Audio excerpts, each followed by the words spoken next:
What's happening, everybody? Welcome back to another Fall Obsession podcast episode. My name is Sam Thrash. I'm your show host over here, and I appreciate you guys pressing play again on another one of our episodes. My guest this week is Terry Colley. You guys might know him on social media or YouTube as the Outdoor Amputee. Terry is a team member of ours, a field staffer with us here at Fall Obsession, and he has a very unique story just with his overall life, outdoor journey, all of it, as far as how he got into hunting, how he got to where he is today, overcoming adversity, and living a completely normal life and doing everything outdoors with two prosthetic legs. So, very interesting story, very interesting gentleman, and I really enjoyed this conversation with him, talking about everything outdoors. We get off on some rabbit trails, talking some hunting stories, and reliving some old times, and that's always fun. But hope you guys enjoy this podcast with Terry. It's a good one, and keep listening. Before we get started, I got some discount codes for you guys from the folks who make Fall Obsession podcast happen every week for you guys. The first one is Hoot Camo. Love using my Hoot Camo gear. They're a Texas-based company. They do awesome stuff over there. They got more than just camouflage. They also got fishing gear, everyday lifestyle gear, all sorts of stuff for you guys to check out. With more things coming down the pipe, use the code FALLOBSESSION15 at checkout, and that will save you some money with Hoot Camo. Bear River Archery is the official archery pro shop of us here in North Texas at Fall Obsession.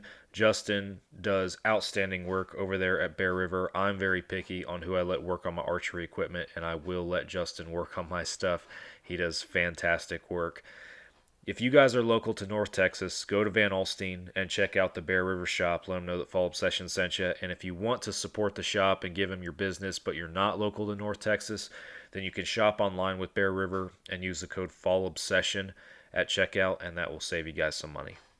Tacticam Reveal is the official cell cam of Fall Obsession. We love using our Tacticams, the data that you can compile on those things from year to year, month to month, day to day, and track your deer movements based on all sorts of different statistics is absolutely incredible. Can't say enough about them. If you guys are not using Reveal cameras, you're missing out. Go check them out today. Finally, the Outdoor Call radio app is a podcast partner. If you have not downloaded the Outdoor Call radio app where you can stream tons of different hunting shows and podcasts on a loop every single day, then you need to. Outdoors Dan puts together a great platform and a great live show every week. You can catch that on his Facebook Live. And Fall Obsession Podcast plays on that loop on the app on Mondays, so make sure you guys go check it out and download the Outdoor Call radio app today. If this is your first time listening to Fall Obsession Podcast, thank you. Make sure you hit that follow or subscribe button, whatever they have up there for you guys. Turn your notifications on if that's an option. We drop new episodes frequently. We try to do it every single week, and we're covering all sorts of different topics in the hunting and outdoor world, in the conservation space. You guys don't want to miss out. Make sure you're subscribed to the YouTube, because we put the podcast videos on the YouTube channel, as well as tons of other hunting content, shows, films, educational stuff, all sorts of stuff that we're working on here at Fall Obsession.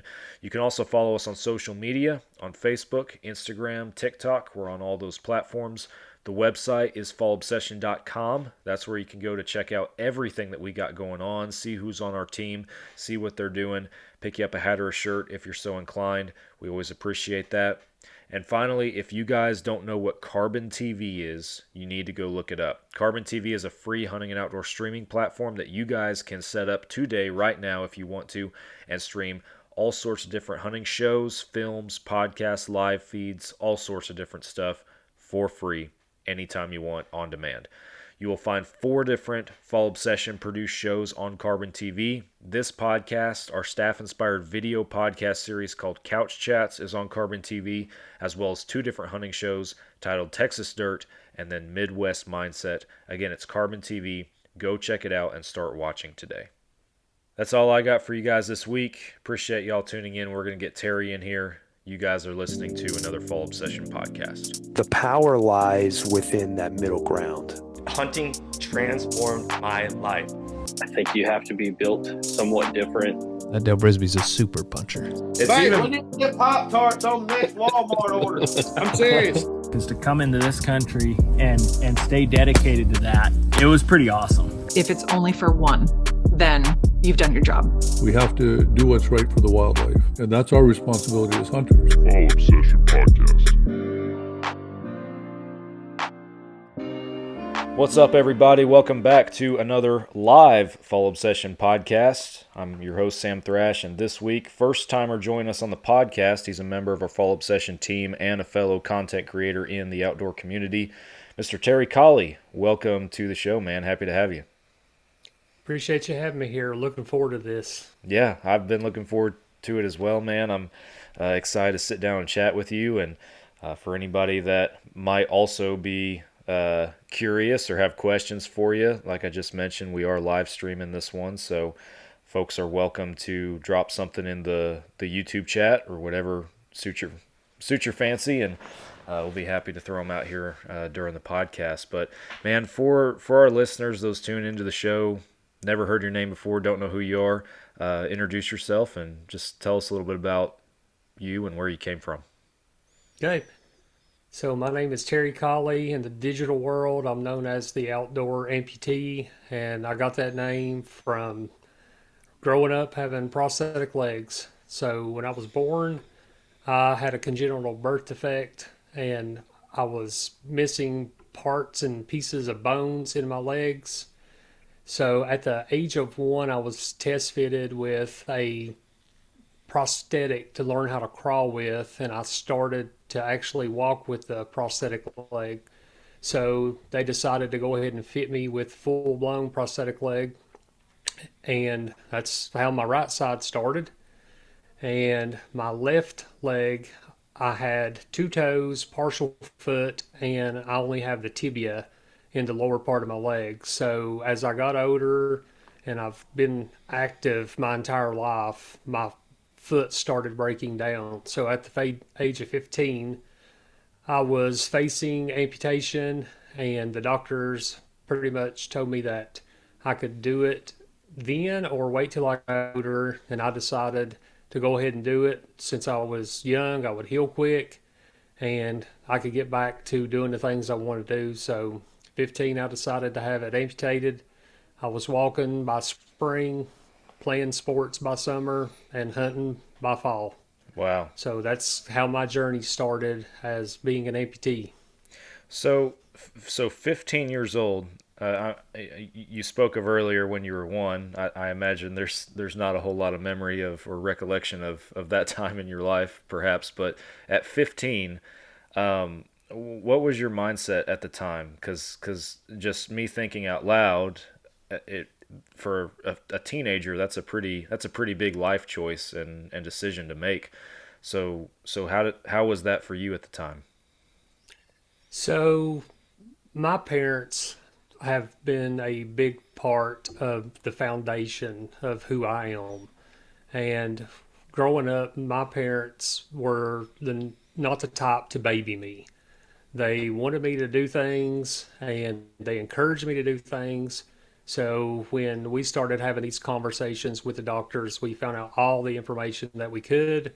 And my parents said, "We want you to make this decision. You're the one that's got to live with it." Mm-hmm. I thought about it, and the trouble I was having with my foot, I decided to me it was worth the risk. And I decided it was going to be my decision, my terms, and that's how I wanted to do it. Yeah. Well, kudos, man. That's a big decision, and as you just mentioned, you had sounds like a pretty quick turnaround, and got to start engaging in all the normal things in life at that point, and that's awesome. So, go ahead. Yeah. It's been trying. I'll tell you that. Yeah. I'm like everybody else. I battled depression. I had my pity party.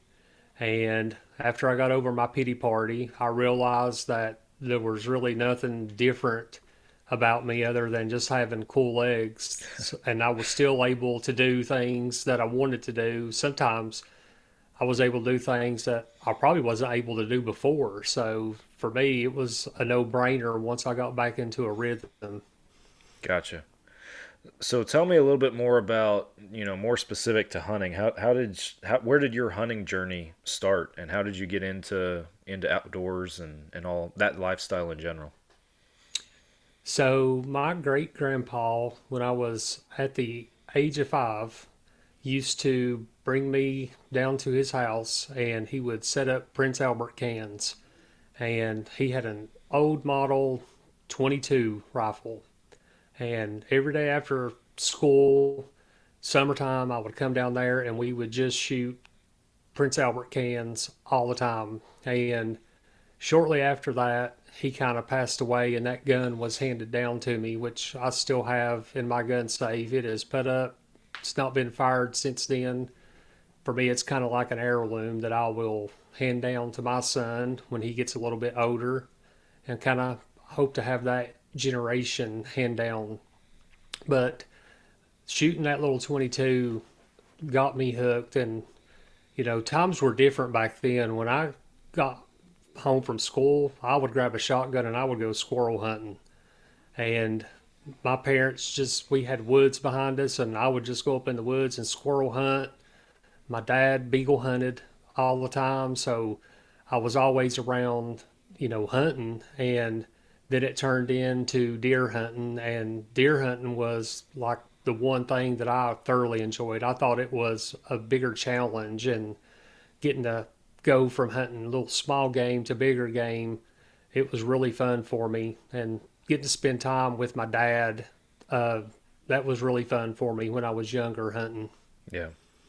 No, that father son connection, it definitely sticks with you for the rest of your life. At that point, it leaves a lasting impact. I know for me, it's been, yeah, that's one thing that'll, even after my dad's long gone, it'll never go away as far as the impact that's had on me and everything. So I grew up hunting with my dad and everything, and past 5 years we've been able to hunt again on the same property together, which has been really awesome. And now my son's getting into it as well, so got a third generation out there now. And yeah, there's the kill or the size of the antlers seems to be a whole lot more insignificant in those moments. It's more about just the time you get to spend out there with people you care about. So I'm a firm believer in that. Absolutely. That was true this year. Me and my dad were hunting, and he wound up shooting an 8-point buck, and I was being really selective this year hunting. And when he texted me and told me that he shot one, for me, my mindset immediately turned to, I want to take a deer so me and my dad could double up. And this was during muzzleloading season, and I had, I think it was a 6-point, decent, nothing crazy. Walked out literally 7 yards from my blind, and I pulled the trigger and the cap didn't go off. And by the time I could get another cap out, he just walked off and to the sunset, and that was that. But I think I was more happy for my dad getting that deer than if I even would have filled a tag that day. So it's just those hunts that you get when you get those text messages, that's something you'll just never get back. Oh yeah, no, I completely agree. It's special. I remember, I grew up hunting with my dad, and then I went several basically as a teenager, once I got a driver's license, it was like I was off and hunting by myself because I could now. I could, I had my own job, I had my own truck, and I could go whenever I want, at that point and everything. So there was a whole lot less coordination with him and everything. And I didn't really, at the time, I was just excited to hunt. I didn't really know what I was missing at the time. But, grow up, get into adulthood, get married, have kids of your own, and, our hunting situations as far as where we could go would change. And I remember the first time, since I was 15 that I was able to get back into stands, years ago with him, was the family actually kind of pitched in and got him a deer hunt on a place down in the Texas Hill Country. Nothing fancy, not one of these stupid big deer, but just it had been a long time since he had hunted at the time, and that was the first time in years, long time, that I had ever gotten to actually sit in a stand with my dad and hunt and everything for 3 days. And yeah, it was pretty special. We took it down to the wire too. We took it down the last morning, and he finally shot the buck that we'd been waiting to see all weekend. So it worked out. But yeah, I never forget that one for sure. It was a special time. Yeah, we used to, when I was a teenager, we would hunt out probably Midwestern Virginia, and we always had a deer camp, pulled the camper out, and I think it was eighth grade. I had biology, and the rule was you had to have good grades to miss school to go hunting. And that year, I was not doing well in biology, and I lied and told my parents that the grades were delayed. So I went hunting with my dad, and it was a slow week. We walked farm after farm that we had permission to hunt, and we didn't see hardly anything. And then the last day we were loading up, and I think we had about 45 minutes before daylight, and there was a doe that had walked out probably about 250 yards from us. And I was like, I'm going to see if I can shoot that doe. So I went over and propped up on the fence, pulled the trigger, and I just didn't see nothing. So we walked over there, and I had wound up hitting that doe, and she fell and literally spun in circles on the ground and dug a hole. And I think at the time that was my first deer that I had ever killed. Wow. And then I got home and the report card was there. So that was a short-lived celebration. So make sure you don't lie about your homework, kids. Yeah. A little bit of a bummer on the back end of your first deer. Yeah. I think it flew over a little bit easier since there was a tag killed, and I've got a picture. Gosh, this was a long time ago. I think I was like 4'5". This is before I had my amputation, because I just did not grow tall when I was younger. And me and Dad are standing in the yard with our deer hanging up. And a couple years ago, we wound up doubling up on the same day, and we took a picture, and it was almost 30 years to the day that those pictures were taken. So, wow. Those are two special pictures for me. Yeah, no, that's incredible for sure. My dad and I, when I shot my first deer, it was actually a triple. He shot, and we sat like all afternoon and into the evening.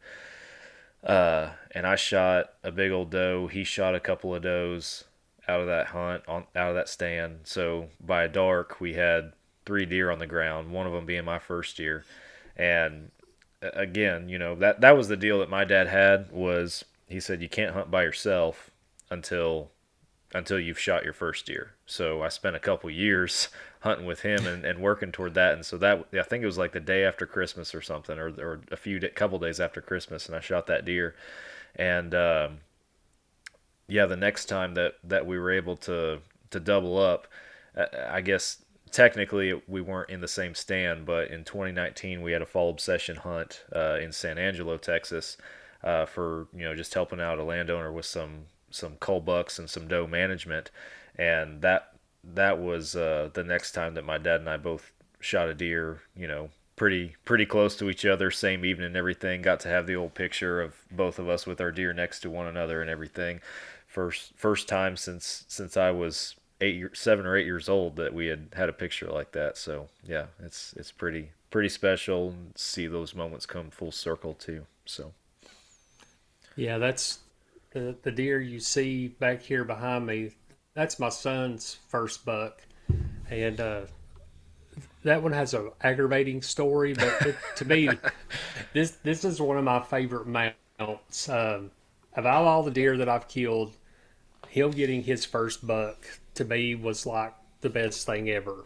Yeah. But my normal taxidermist, I could not get a hold of him. So, we hunt in Virginia, and I've got to drop the deer off before we get back into Tennessee. And I could not get a hold of him. So we had to wind up staying over at my parents' house This was youth weekend on a Saturday, so I had to stay over on a Sunday because I could not find a taxidermist. Oh. So I called around, and some people gave me this guy, and they said, "Hey, he does really good work. You know, he's a little slower, but he'll get it done." So I called him up. We stopped by, paid a deposit, and he said it'll be about 12 months, which that's kind of average. That's what I figured. Yeah. So the 12 months comes, goes, don't hear nothing, but I'm patient. So I waited till March. At this month, that time we're 15 months in. So I just sent a little text. It's like, hey, not rushing you, just want to know if I can get a status. My son's curious, and didn't hear anything. So another 2 months go by. I send out another flyer. I'm like, hey, could you just give me a little bit of information here? And he said, sorry, injured my hand, just been a little bit behind. I'm getting caught up. I said, no problem, just let me know. I think we went up into August, September, and I still haven't heard nothing. So I called him, and he said, hey, sorry, I cut my fingers off, or almost cut his fingers off. I couldn't really tell what he said. And he said, it's almost done. I should have it like by the end of the month. So I waited, and Christmas, my son's like, this is going on almost 2 years now. Yeah. And he said, do you think I'm going to get my deer head for Christmas this year?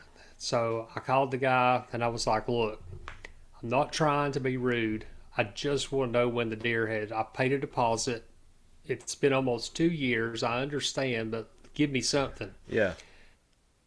Never heard from him. So I drove up to his shop. I called a game warden first, and I talked to a game warden. I said, hey, what do I need to do in this situation? And he's like, well, we really can't get involved. It's something civilly you would have to do, which I really didn't want to go that route over a deer head. So I just went up to his door, left a note on the door, and I was like, hey, this is the deal. I paid you money for service. You're not delivering my service. I'm going to give you 30 days. If I don't hear from you in 30 days, I'm going to have to pursue this legally. 2 days later, I got a phone call, and this dude was hot. Oh, no. He called me, cussing me, saying the deer head was done. He's been out of town. And I calmly was like, if you would have just called me or sent me a message saying it was done or status, I would have been fine. I was like, but you just pretty much dropped communication. Yeah. So we wound up getting it back after Christmas. I think it was like February is when all this happened. Wow. So we were over 2 years getting this back. So when we finally got it back, I made sure put it in a good spot for him. So to me, it was long, hard fought to get this deer head. So this is one of my prized possessions for him. That's awesome. Yeah, man, you hear so many stories about taxidermists and that kind of stuff. And don't get me wrong, I'm not trying to rag on them in general. There's good ones out there, and I've been very pleased, at least the couple times I've gotten a shoulder mount done, to work with a good one, I guess. But I've heard so many horror stories, or guys just about losing their deer or losing their their hide or whatever it might be, and it's just, man, it's crazy, the people out there. I don't know, it's just a weird world. But my thought process was probably something happened and he just didn't want to tell me. Yeah, that's where my mind went first. But everybody's like, do your due diligence. Well, I did. I went and I Googled, and he had a 4.9 star rating out of hundreds of reviews.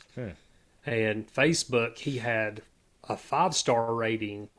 So I did my research. It's just, I do not know what happened. Yeah. It was just not a pleasant experience. Yeah. That's crazy, man. I've, the couple times I've dealt with them, I've had a pronghorn antelope and a mule deer shoulder mounted. Still haven't shot a whitetail that I've gotten shoulder mounted. If I could go back, The biggest my biggest buck to date, he's 139-inch 8-point. And if I ever kill a deer with a decent hide, that I might go get that buck shoulder mounted now. It's been 13 years since I killed him, but still, neither here nor there. The two that I've had shoulder mounted being animals that aren't typically mounted frequently or killed frequently in Texas, I should say. They are in Texas, but not as prominent as whitetail. The advice I got was, hey, make sure you go to a taxidermist that has mounted these animals before and doesn't just do whitetails, because it's different than mounting a whitetail. And so I did that, and I used one of the most, probably arguably one of the more popular ones in the Dallas-Fort Worth Metroplex here in Texas, and he did an outstanding job. When I took my pronghorn in, he's like, yeah, it'll be about 9 months. I said, okay, no problem. And 4 or 5 months later, he called me and it was done. And I guess I had because I killed it early enough in the year, I guess I beat the rush. And he was able to knock it out before he got super busy. And then my mule deer was a different story, because I shot that late season Colorado. And so with that one, he said it'll be 12 months, and I think it ended up being 13 months when I got it back. So still not a big deal, but kind of what I expected. I had another guy that was recommending a different taxidermist when I was bringing that mule deer back. He's like, yeah, I take all my deer, muleys, whitetails, all of them, to this guy. Use him. It's like, okay.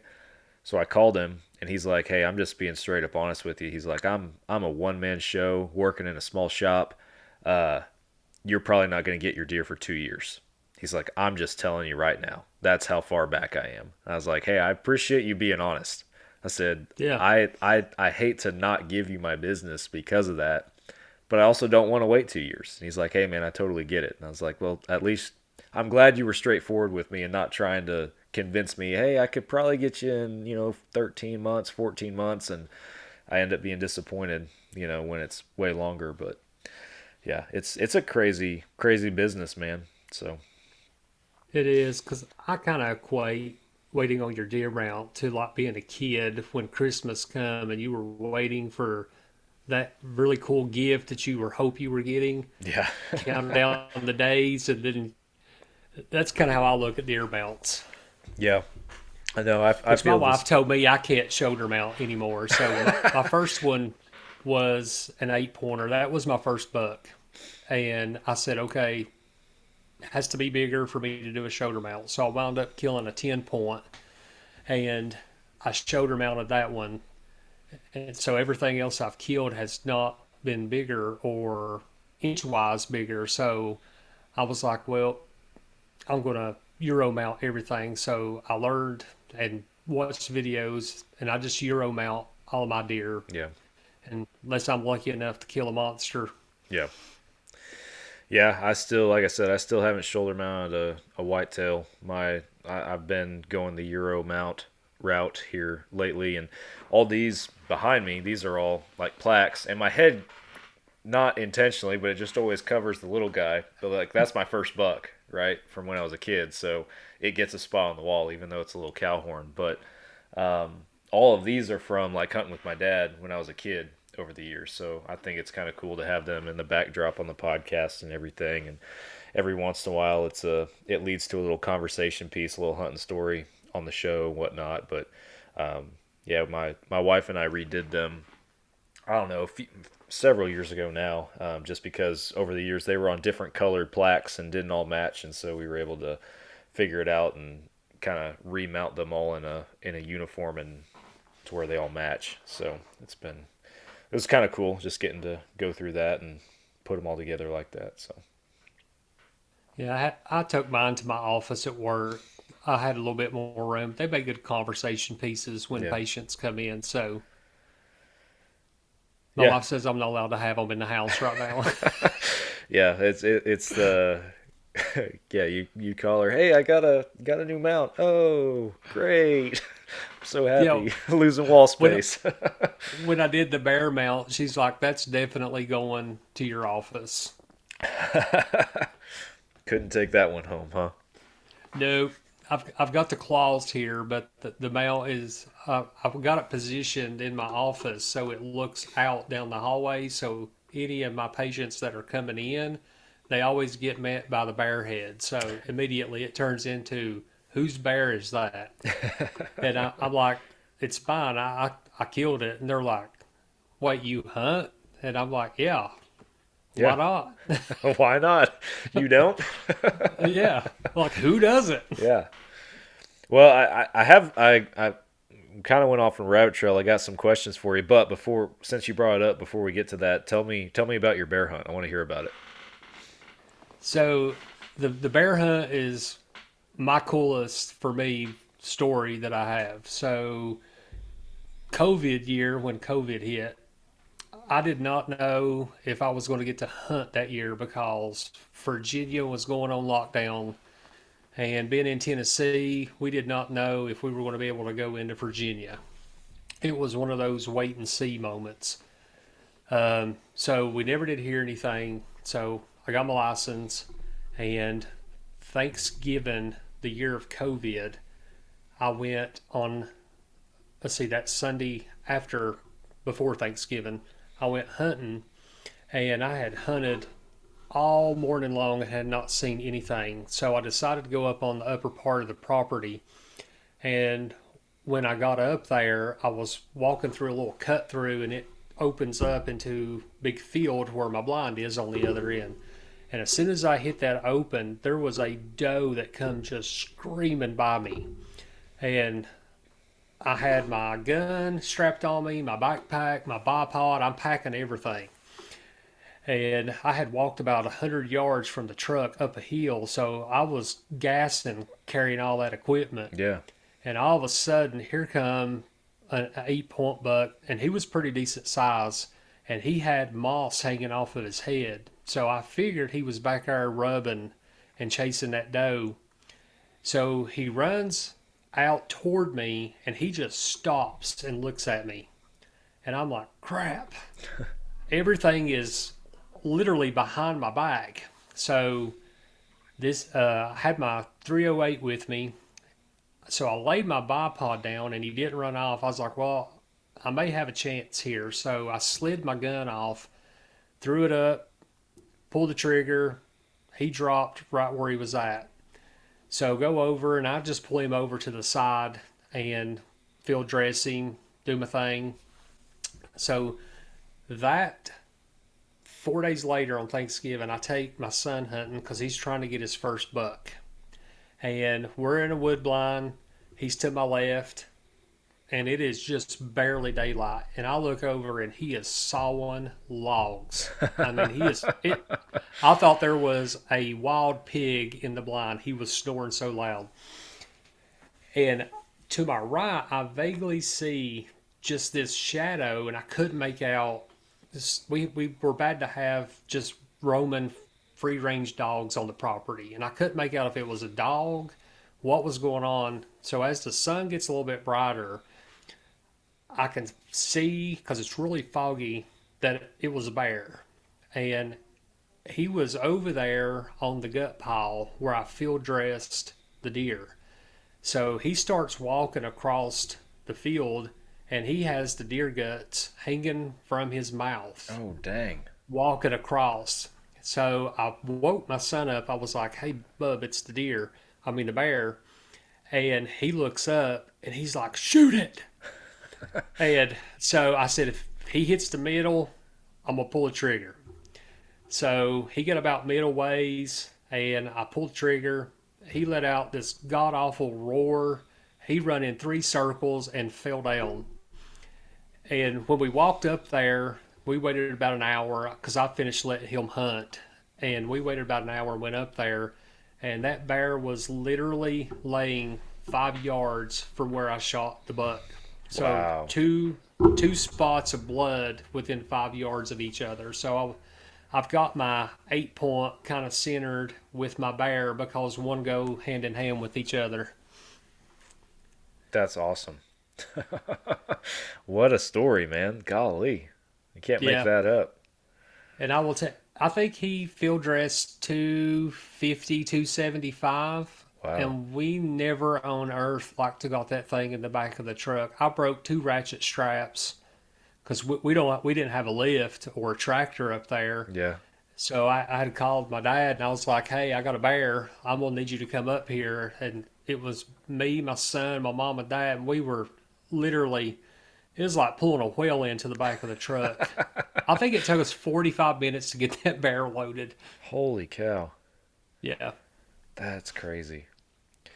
Yeah, I don't have any bear stories personally. That's one hunt that I have never been on. The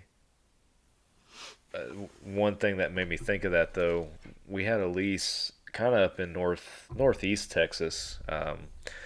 Just one year was only time that we hunted out there, but a lot of it was a timber lease, and then they also leased it out to hunters and everything. So a lot of logging, and if you can imagine that kind of environment, right? A lot of tall trees and such. So, long story short, there was a guy who. Well, I'll back up. I was hunting one evening, and I had this.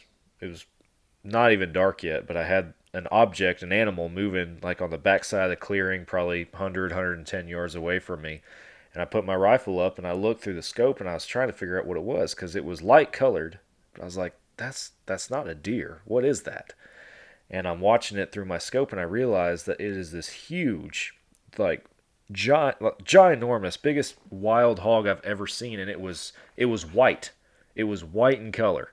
And so it threw me off. And I realized that I was spending more time looking at this pig, amazed at what I was seeing, than actually trying to shoot it. And so I did not get a shot.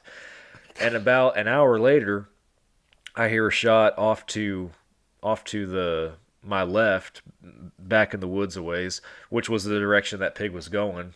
Come to find out, one of the other hunters in camp, he shot that pig that night. So he meets us at the road as we're coming out. He's like, hey, I need help. So we go back there where he's got his side-by-side. This thing has to be over 400 pounds. This was just an absolute monster, and it took 5 grown men to lift this thing very difficultly into the back of his UTV. So that's to this day the largest wild pig I've ever seen with my own eyes. Yeah, you talking about that, I don't know why that made that story pop into my head, but it did. So that's one I won't forget for sure. Well, I can tell you this much. I've got a bear that's probably easy 500 plus pounds on the property. And I have been within 20 yards of this bear one time in archery 2 years ago. I was sitting in a blind and I shot at a doe and misjudged, shot right under her belly. And my due diligence, I walked over to make sure there was no hair, didn't clip, because I can't stand the thought of wounding an animal and not retrieving it. Right. I left my crossbow in the blind and I walked over and I found the arrow clean, and I look up and there's this humongous bear just staring at me 15 yards away. Oh. And I was like, is this thing going to eat me? But the male bear, he was terrified. He literally took off running. And I have trail cameras probably spread out a mile away from where I was at on the property. And it wasn't no time. My phone was going off. Like, he flat out booked it and was tripping every camera on the way. Wow. That is the only time I have ever seen that bear out while I've been hunting. So that's what I'm after, because he's breeding really bad. And the last 3 years, we've had 3 cubs, and then this year I had one that had 4 cubs. Oh, wow. So we are overpopulating on our properties with bears, and they are super destructive. I think probably the last 2 years, we've had $2,000 worth of cameras and solar panels destroyed.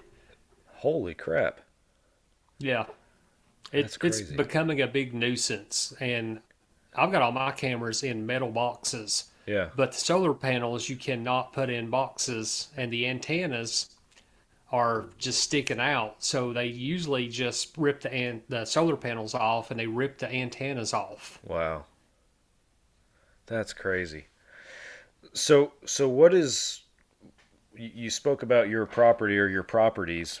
What's your hunting setup out there? What's it look like? And I mean, you don't have to give away your exact locations or any secrets or anything like that, but in general context, what do you have to work with out there where you hunt? So we've got, it was logged. Used to be a strip mine, and they went through, put a little topsoil on top of the mountain, and they planted a ton of olive bushes. So this is why we are overrun with bears. We've got berries that'll last for years up there. Luckily on our property, or that the property that borders ours, we've got tall oaks, so we've got plenty of acorns. We've even got chestnut trees, but we've got hard timber, open fields. It's just a mix of everything, and it is steep, thick, rugged. This year tracking a doe, I was walking through just trailing and literally broke my camera off, lost a microphone that I had clipped on me just because it's so thick you can't walk through it.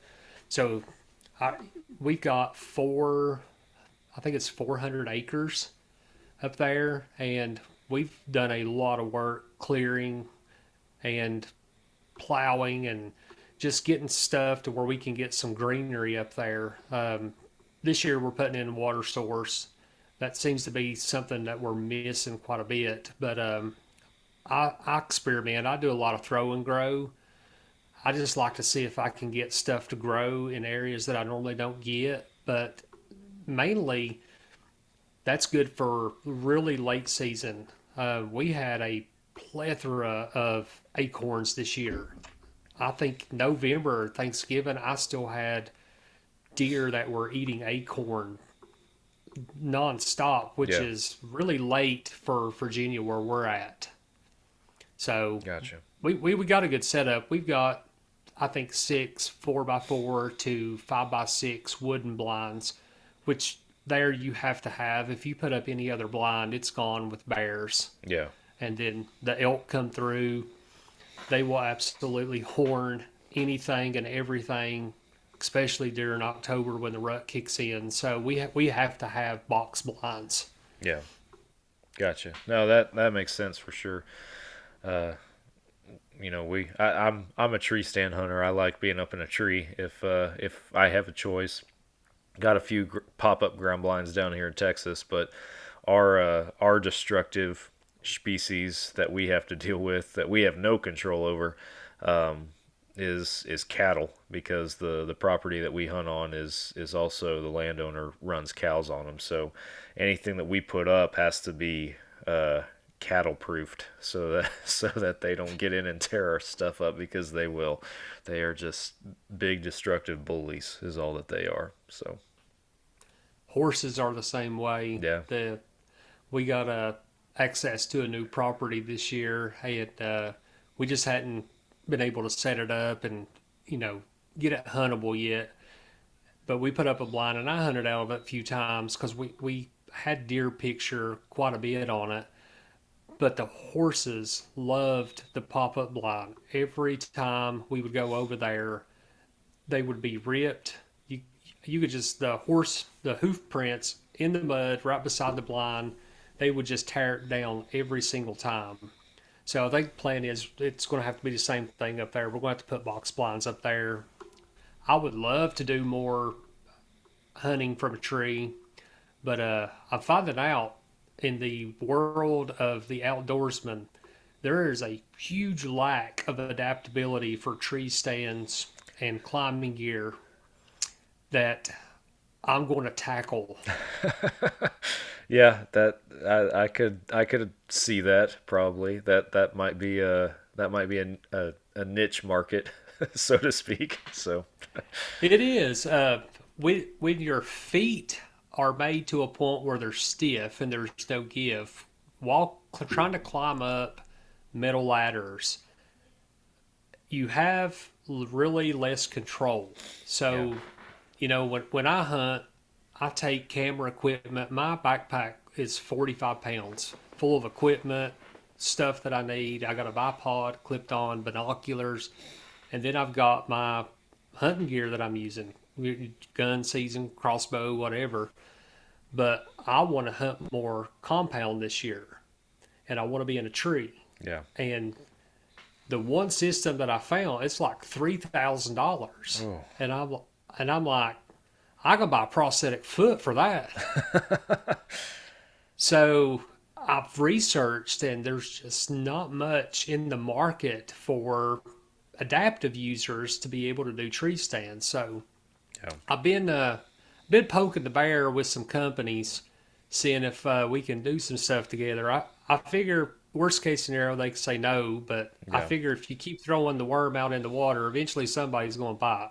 Yeah, I mean, you just said it. The worst that they can say is no, and you're in the same boat that you've been in. You know, it's just what do you have to lose? You know, talking to some folks. The thing about me, I don't like the word no, so I'll keep on it till somebody says yeah. They'll probably like, would somebody please work with this guy because I'm tired of hearing from him. Well, if anybody out there tuning in has an idea or is working on something, here's your guy right here. You need to team up. So that's right. Hit me up. We'll make it happen. Yeah. So man, where did you know, obviously you've had a lifelong passion and been exposed and immersed in hunting in the outdoors from a young age and everything. It's part of who you are, part of your identity. But when did the push go to creating online content? Because, and speaking from personal experience, I know the difference in, you know, just being a passionate hunter and then being a passionate hunter who takes the time and puts in the work to document experiences and share that with the world, essentially. So, you know, you have your own platform. We haven't really talked about it a whole lot yet, under kind of the outdoor amputee brand or you know, that whole genre, if you will. But where did that begin for you, and tell us a little bit about that. So 2 years ago, I just out of the blue, we had a GoPro. My son races motocross. He's 16 now. He still races motocross, and that's something we like to do. He's been doing it since he's 5, and the GoPro was laying around. We didn't get to record much the last few years because rule changes. You weren't allowed to mount cameras on your helmet at races. So the footage was not that great using the GoPro. So there's a little local spot here that I was just normally bank fishing. I was like, you know what? I'm going to take this camera and I'm going to make some content. And I really done it for me just to have on the computer. So then I had something funny happen that day, and I tripped and almost fell, and I got it on camera, and I was like, I think somebody could get a laugh out of that. Because if you know me, I'm very accident prone, but I love to joke around. Like, if you can't crack a leg joke about me or with me, then we cannot be friends. That's the type of person I am.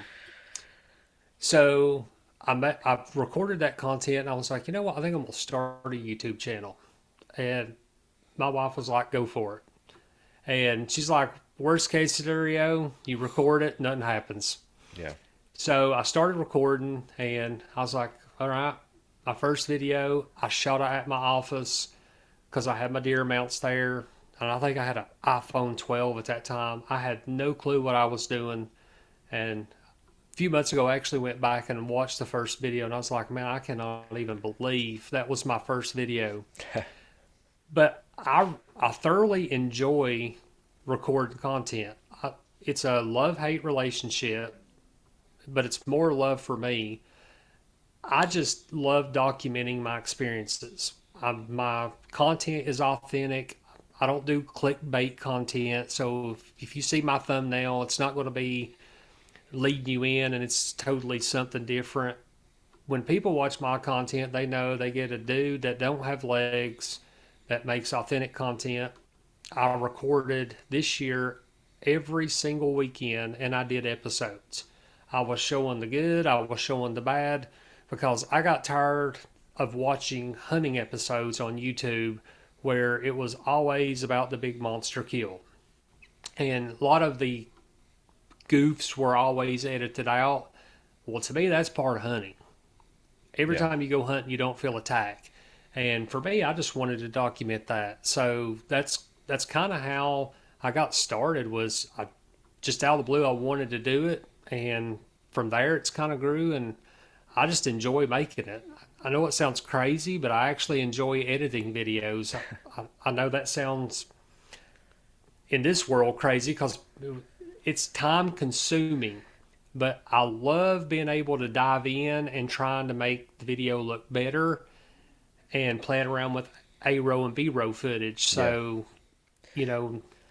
starting live and I'm getting ready to start podcasts, it's like, for me, I'm a homebody. When I ain't at work, I'm at home if I'm not doing my outdoor stuff. So I kind of dive into the YouTube and social media part of it. Just for me, it's fun. Yeah. No, I share the thought on the film editing, and I the time consuming part is probably my biggest hurdle, because if I can get in the zone, man, and I have hours to spend on it, I'm an unstoppable machine at that point. It's just it's having that amount of time, right, to be able to commit to it and everything. But I do enjoy the editing part, and I've learned over time that it's hard for me to watch a hunting show or a film or a video, whatever it might be, and not look at it through the creator's lens anymore, and not take notes on, hey, how are they filming this? What are they using to film this? How did he get that shot? How is he using that shot to tell his story in this hunt? And all those kind of things. Those are things that I've really enjoyed being able to kind of accumulate and observe just as years have gone on. And then in some of our productions and our films that we've put out, two that I'm very proud of have been, the Flatland Deer Country film that we have on YouTube, and the Steep and Deep Idaho elk hunt we have on YouTube. Those were films that, for me also, I got to be there as the producer on the ground as well. And when you're the producer on the ground, you get to, I feel like as you're filming, you're also editing in your mind, and you know what you're looking for, and that just makes that editing room flow even better. It's a little bit different when you get sent a bunch of footage from somebody and it's like, okay, we need to figure out a way to do something with this. You got to spend some time with it. You got to get a better understanding for it and everything, and go from there. But when you are able to be the producer yourself for a video that you're going to edit and you're going to put together and publish and everything, man, I love that. I think being in the field and looking for those shots that I know are just going to absolutely pull everybody into a story. I think that's one thing I love. It's definitely made me up my game on accessories. Oh yeah, because I feel like I gotta have a clip to mount here, chest mount, head mount. Like you got to get certain angles. But for me, when I'm editing, I'm what I'm trying to put on YouTube, and it helps me learn future me. Okay, you can do this better the next time you go hunting. Yep. So, I learned a lot from filming all those episodes. I think I had 36 episodes for hunting this season. And like I said, some of them were horrible. Trying to put out videos to where there's no tag field, that's part of hunting. Yep, it's not going to be huge success on YouTube, but guess what? Some people actually like authentic hunting regardless if you get a tag. But for me, I can watch that video and be like, well, next year I can do this completely different and step up my game. So that's the fun part for me when I do it. Yeah, I think that they're definitely just in recent years, as the online side of hunting films and shows and videos, and everybody wants everything accessible and at your fingertips, right? Not I know that there is still an outdoor channel, there's still a sportsman's channel out there, right? But so many more people are pushing online just because the on-demand content is is what everybody's looking for. And on top of that, and to your point, people are looking for stuff that's authentic, that's relatable, right? And not that, I mean, I love watching a hunt where a dude shoots a monster buck or a monster elk just as much as the next guy, but it's also a reality. I've been that guy that watches it. It's like, man, I'm never going to get to hunt a place like that. I'm never going to get to see a deer like that or an elk like that. And, I understand that, never might not be the right mentality, but at the same time, you want something that's relatable to you. You want an experience and a show that you can engage with and compare to yourself and have an understanding on what this guy's going through. And so as a creator, you're trying to balance, okay, being authentic, but then also producing a quality enough production that it's, people aren't going to turn it off after 30 seconds just because it seems like just some dude with a iPhone or whatever it might be. So yeah, it's a balance with that for sure. But I mean, good for you, man, because that's I feel like where the hunting industry and the outdoor content creator world is moving and pushing and stuff. And there's something to be said about engaging in that world. So Absolutely. So what is your long-term goal or mission with where you want to see this take you? I've had the conversation with my brain and actually my wife over the last few months. When I started this, it was literally to make videos with the hopes maybe one day of being monetized and earning a little bit of cash on the side. It would be nice to get paid to actually work hunting and fishing and making money. I think that would be cool. That's the dream, right? That's right. It's better than seeing feet all day, I'll tell you that. But I have really had this burdened feeling the last couple months. Social media has really kind of opened the doors for me to be able to talk to certain people.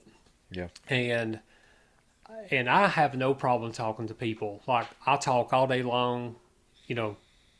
I do prosthetic legs for a living. I have to talk to people. I have to talk to doctors, therapists. That is part of my job. So speaking comes really easily. Sometimes I just kind of rabble on too much sometimes. But doing this YouTube has made me realize what I kind of went back to earlier is in the outdoor segment, the lack of adaptability for people that want to get into the outdoors is very lacking. And I'm really big into kayak fishing. I started kayak fishing last year, and I saw that there are so many issues with if you have prosthetic legs or bad knees, bad back. Some of the way these kayaks are made, yes, they're stable, but most of these dudes are 150 standing on a kayak. I don't see many people that have fake legs, bum knees, bad backs being able to stand on a kayak.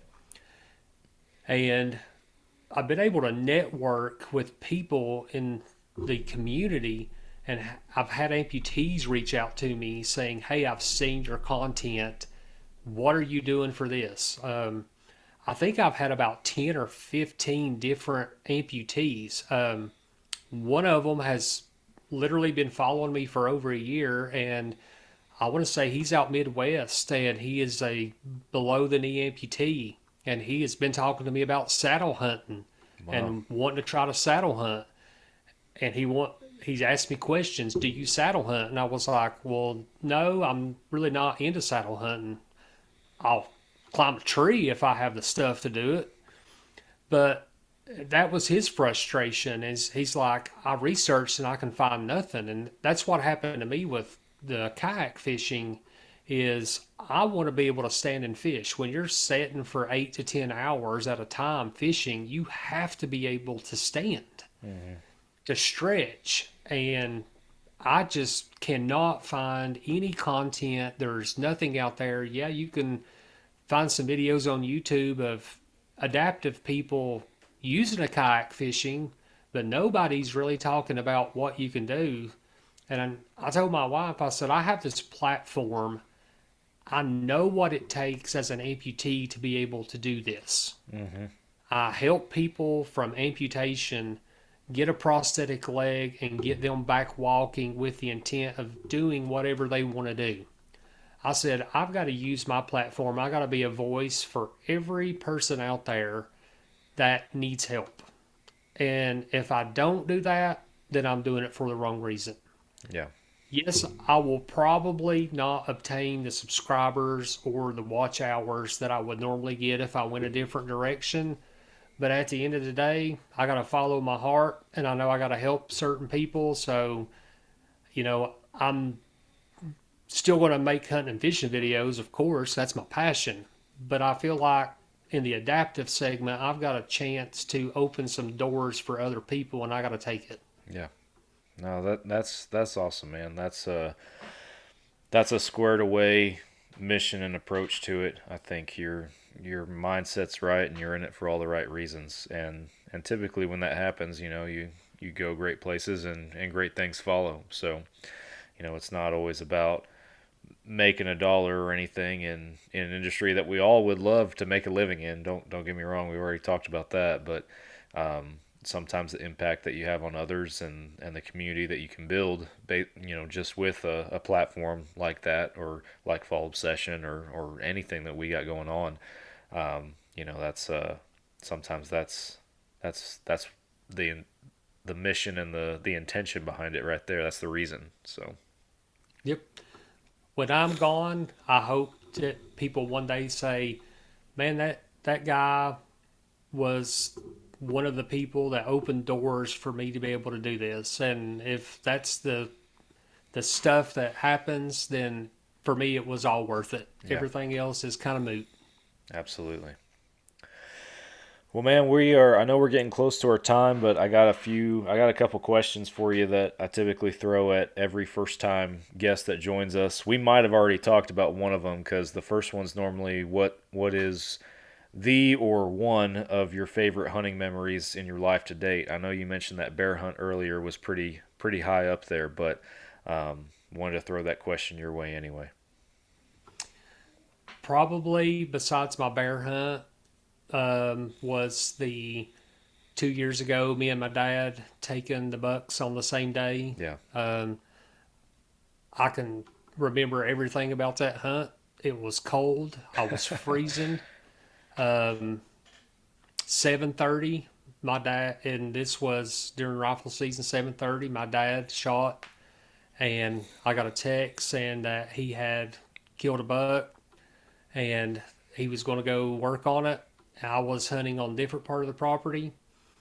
30 minutes later, I had a big tall 6 come out, and he was chasing does, and I had heard him chase does for almost 20 minutes and thought, man, he's never going to give me a chance.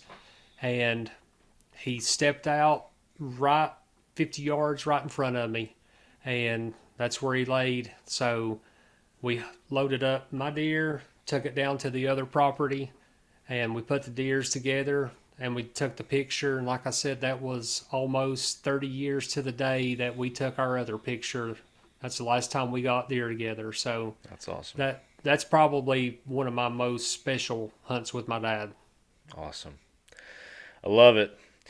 Next question I got for you is, what's on the bucket list? What are some hunts you want to go on that you would consider once in a lifetime for you? One would definitely be an elk, because every year I keep getting teased by these monstrous elk that trickle through the property where we're at. But honestly, I know it's kind of off the wall, but I would like to go on an alligator hunt. An alligator hunt, all right. Yeah. Yeah, I'll watch. I don't know if I'm going, but there's something about having some alligator skin legs that really sound appealing to me. I love it. I don't do cowboy boots, so I'll do the alligator legs. That would be That would be pretty sick. I know. That is awesome. Well, man, the last question that I'll leave you with and leave our listeners with is mainly just if you have any closing remarks or any advice for those tuning in that, might have been inspired by your journey, might have been, just more curious than anything, but what do you have to leave with our listeners as we wrap it up? Yeah, for me, don't ever give up. There's always a way and a will to do things. You just have to put your mind to it. That's the one thing I have learned my entire life. It's easy to sit in a corner and pout, but pouting gets you nowhere. And really, one of my sayings is the world waits on no one. You got to make things happen and put your mind to it, figure out a way to do it, and check those boxes off doing it. That's I set goals for myself, and I know I will fail some of those goals, but guess what? Failing goals makes me stronger to be able to check off the goals that I really want to hit.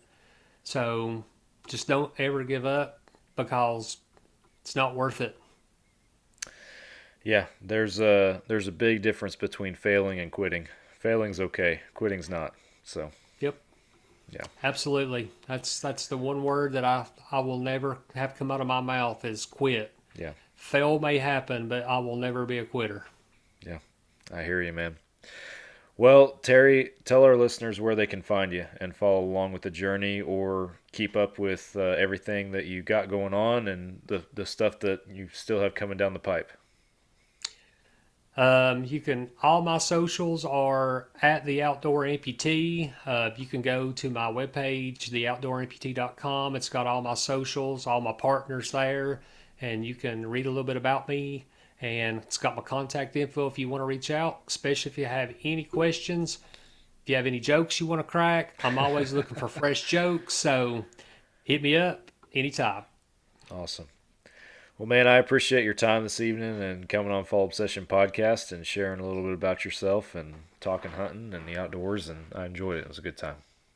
Oh, I enjoy it too. It's one of my favorite things to do right here.